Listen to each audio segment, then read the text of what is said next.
대해서 말씀드리도록 하겠습니다. 오늘로 6.15 남북 정상회담 20주년을 맞이했습니다.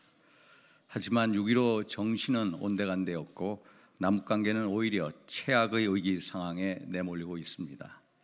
지금은 남북 간 대화의 통로가 극히 좁아져 있어 이 국면을 슬기롭게 전환시키지 못하면 파국으로 나아갈 수 있습니다. 하지만 위기일수록 기회를 만드는 것이 정치이고 외교입니다.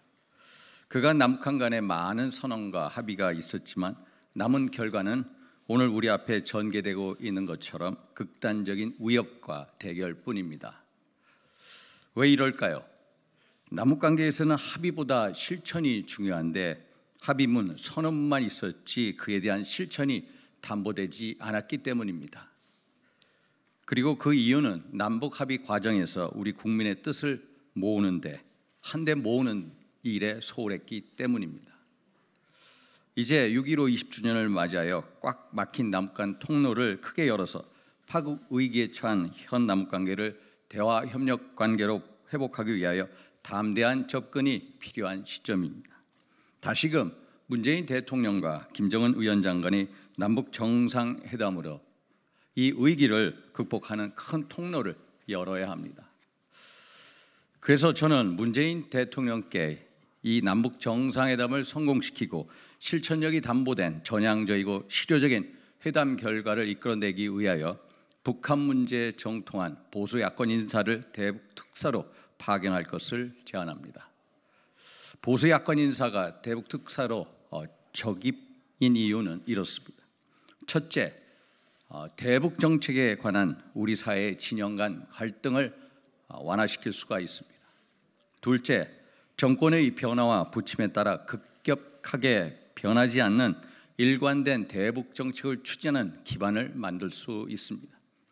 셋째, 대통령 비서실 사람이나 그에 준하는 대통령 뜻 범위 안에서만 협상해야 합니다. 하지만 보수 야권 인사는 대통령 특사로서 당연히 대통령 뜻을 충실히 이행함은 물론이거니와 보수 진영의 의사까지 모두 포괄함으로써 국민의 뜻을 반영할 수 있습니다. 넷째, 이러한 특사 파견 과정을 통해서 여야의 정책 대립을 치유함은 물론 정부의 대북 정책도 재조정해서 국민의 폭넓은 신뢰를 받는 대북 정책을 추진할 수가 있습니다.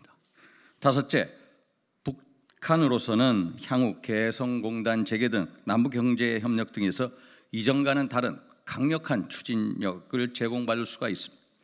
여섯째, 북측이 합의에 실패할 경우 대남 관계에서의 부담이 더 가중된다는 사실이 협상의 성공을 이끌어내는 동력으로 적용될 수가 있습니다. 일곱 번째, 김정은 위원장으로서도 보수 야권 인사의 통로로 남북 합의에 이른다면 이 합의 이행에 대한 담보력을 그 이전에 어떤 남북 합의보다도 훨씬 배가시키는 결과를 얻어낼 수가 있습니다. 여덟 번째, 김정은 위원장에게 정책 반대 진영의 의견을 받아들이는 유연성을 직접 시연함으로써 향후 북한의 대내외적인 정책 변화의 계기를 마련할 수가 있습니다. 이러한 이유를 고려하여 이제 문재인 대통령께서 북한 문제에 정통한 보수 야권 인사의 대북 특사 임명을 대범하게 추진해 주실 것을 제안드립니다.